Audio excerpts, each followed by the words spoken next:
I'm sick and tired of the manipulation and all the bull. This is a promotional video from the Common Sense Party, featuring voters who are joining the party. They say they want an alternative to the Democrats and Republicans. It's a lot of bull, a lot of lies, and a lot of bull. Longtime San Diego Politico Julie Meyer Wright is one of the leaders of the new party. We want to be fiscally responsible. We want to be socially inclusive. We want to reflect the diversity that is California. Hey, is this Elizabeth? I started calling some of the voters to ask why they registered for the party. And I heard some interesting stories, but not about why they joined, really whether they meant to join at all. I was shopping for groceries at this Trader Joe's, actually. SDSU student Cameron Dollinger met up with me to talk about what happened. And there was a man there who was signing people up for, just registering people to vote. He says the man had him fill out a small form with his name, address, and driver's license number. But it didn't have a space for political party. I think that should have been my first cue, but I wasn't thinking at the moment. I was thinking about getting groceries. Dollinger didn't know it, but he wasn't just registering to vote. He was becoming a member of the Common Sense Party.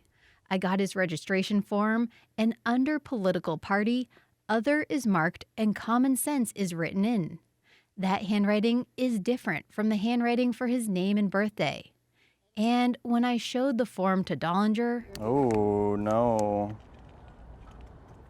This is not something I recognize.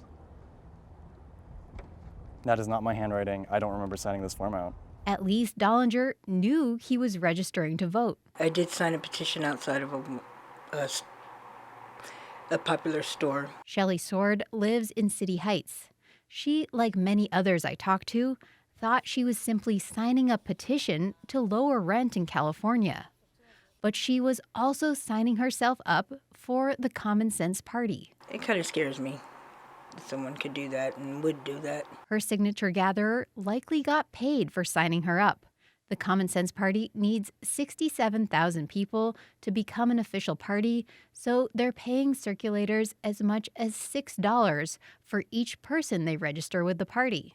I ended up talking to 30 people signed up by signature gatherers, and all 30 said they didn't mean to sign up with the Common Sense Party. If they don't consent to it, of course, that could potentially rise to the level of registration fraud. Michael Vu is the San Diego County Registrar of Voters. And if we get any formal complaints associated with that, we would refer that to the District Attorney's Office or even the Secretary of State Fraud Investigation Unit to look into. It's at the very least misleading, and at most it's fraud. Jessica Levinson is an ethics and election law professor at Loyola Law School.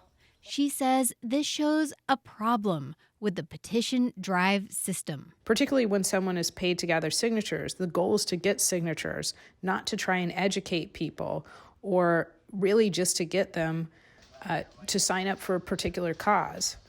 These are private actors who want to make a living. They'll say what they need to get the signatures, hopefully within the bounds of the law. So we know this is at least ethically problematic and maybe illegal. The question is, how did it happen? Hi. Tim. Is this the La Jolla group? Yep.